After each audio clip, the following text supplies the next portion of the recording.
You ask Tiger to solve. This deals with linear equations with one unknown. The final result is x equals -11/2. Let's solve it step by step. Simplify the expression.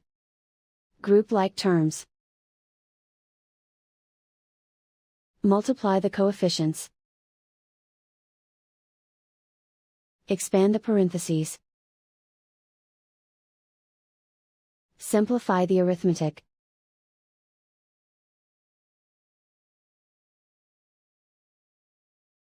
Group all constants on the right side of the equation. Subtract 94 from both sides. Simplify the arithmetic.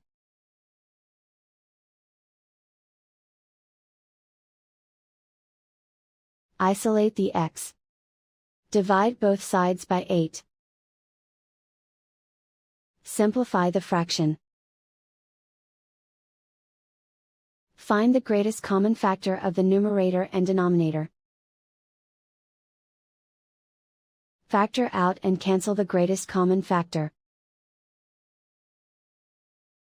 And so the final result is x equals -11/2.